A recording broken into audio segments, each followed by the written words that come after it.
Assalamualaikum warahmatullahi wabarakatuh. Bagaimana kabar solihah yang ada di rumah?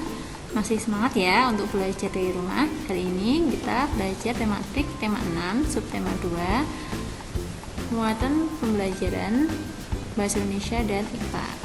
Sebelumnya sudah salat duha dan tilawah ya. Lanjut kita ke slide selanjutnya.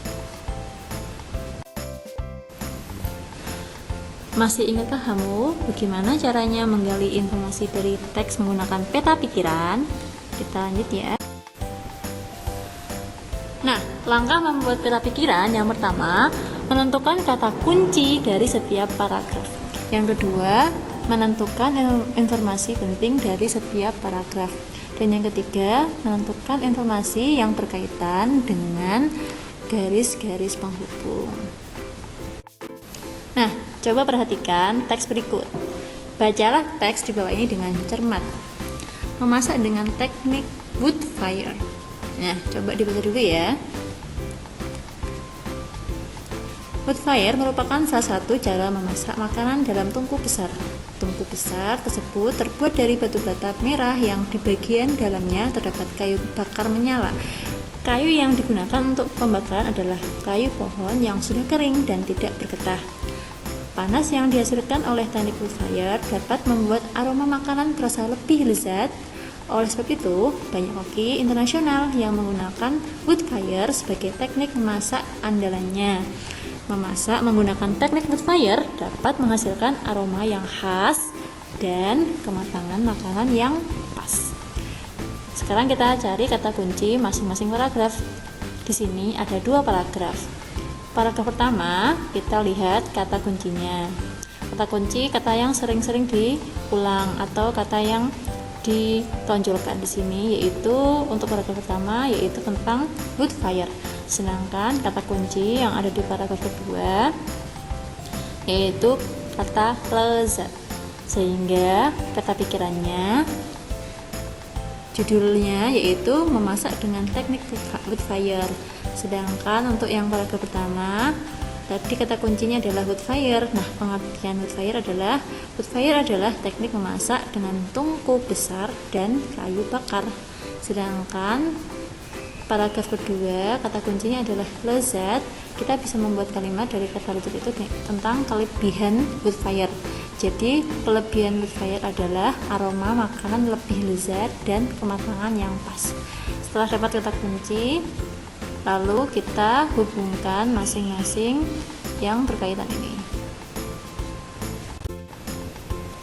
Nah, sekarang coba perhatikan gambar yang ada di samping. Ada seorang ibu yang sedang memasak dibantu oleh ananda di rumah. Nah, Solih Halimah A juga suka membantu bunda di rumah sedang masak ya. Yang selanjutnya, tahukah kamu mengapa api kompor dapat memanaskan isi panci sehingga sayuran yang ada di dalamnya menjadi matang? Kira-kira mengapa ya?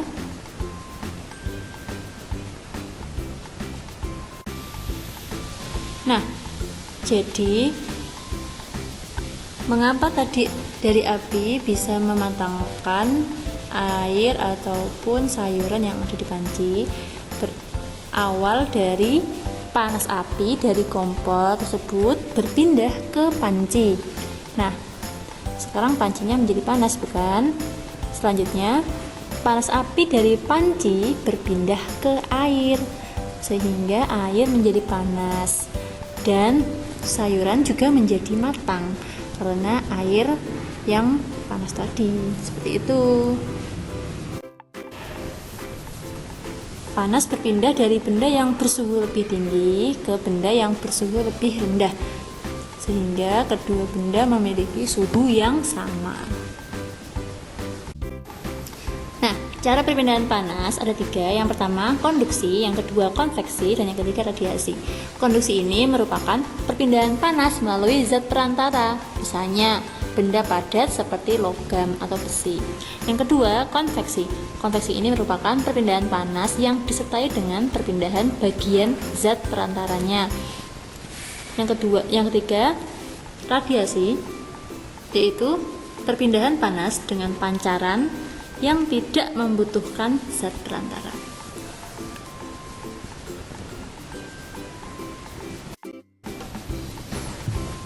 Nah, kita lihat pada gambar di bawah ini.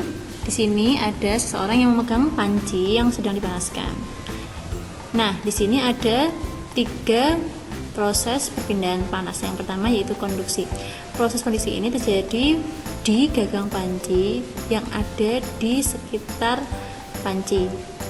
Ketika api ini memanaskan panci, nah panci ini menjadi panas. Ketika panas, partikel-partikelnya ini saling bertumbukan semuanya sehingga mendesak ke partikel-partikel yang ada di sebelahnya. Mereka bertumbukan sehingga menyebar ke seluruh panci, termasuk menyebar ke arah gagang panci, sehingga awalnya gagang panci ini yang awalnya belum panas sehingga lama-lama menjadi panas. Nah, dari yang awalnya belum panas menjadi panas itu termasuk proses konduksi. Yang kedua, proses konveksi. Proses konveksi ini terjadi di air yang mendidih. Jadi dari panas api ini berpindah ke panci. Ketika panci panas berpindah ke air. Nah, air yang menjadi panas awalnya yang pertama panas duluan adalah yang air bagian sisi bawah. Nah, ketika air bagian sisi bawah ini menjadi panas, dia ini akan bergerak lalu berpindah ke atas. Nah, yang dari yang atas, air yang bagian atas akan pindah ke bawah. Jadi dia prosesnya akan menjadi siklus. Dari yang bawah, sisi bawah ini airnya ketika sudah panas dia akan berpindah ke atas. Sedangkan air yang di atas yang awalnya masih dingin, dia akan pindah ke bawah.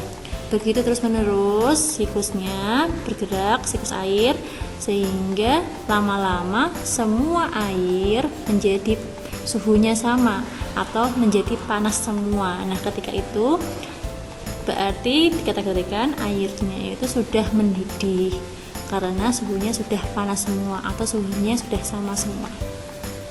Selanjutnya yang ketiga yaitu radiasi.